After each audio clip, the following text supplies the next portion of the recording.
We are the RoboGuys team, and we would love to introduce you to our project for the Design Expo, CADRE-ARM.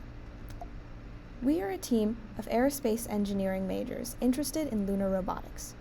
With the advancement of human space exploration efforts, we expect to see lunar habitation develop further from science fiction into reality. A possible avenue for this is the lava tube system under the moon's surface.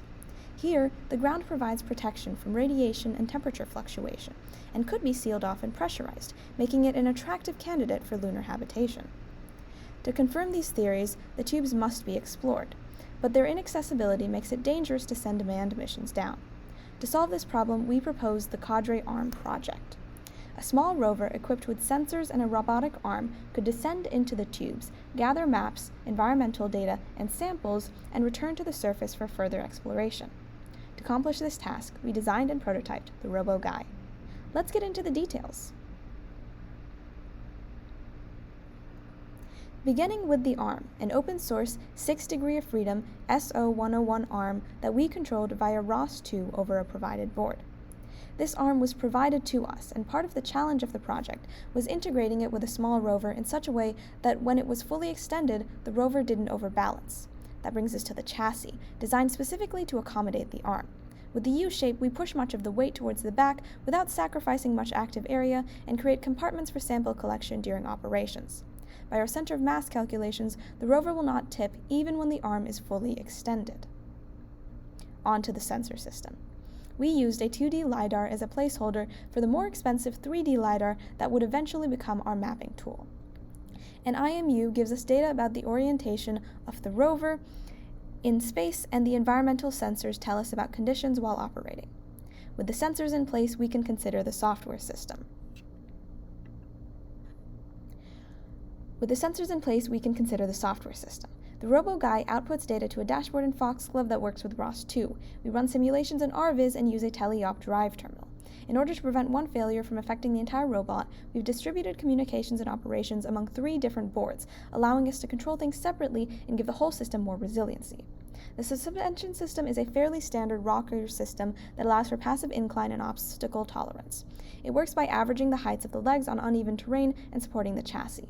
The wheels of the rover are designed with our environment in mind. The grousers provide purchase on loose basaltic rock that would be found on the moon. We implemented curved paddles to increase stiffness, and when supply issues caused the motors we received to be weaker than expected, we redesigned the wheels to be smaller in accommodation. Finally, the end effector of the rover was designed to serve 3 purposes by changing form. The claws can be actuated open and closed to grasp small items. They can be moved aside to use a shovel and closed entirely to collect samples or drill into the ground, as you can see. We implemented several smaller mechanisms to make this end effector possible. Once the entire system was designed and assembled, we were able to put everything together. Here, you can see the RoboGuy collecting a sample and depositing it in its compartment.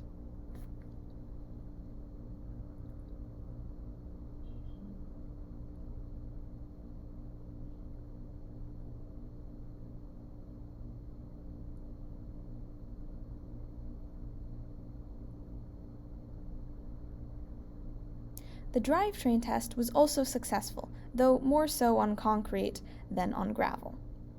All in all, we successfully collected 2 samples and achieved wireless control for most of our components.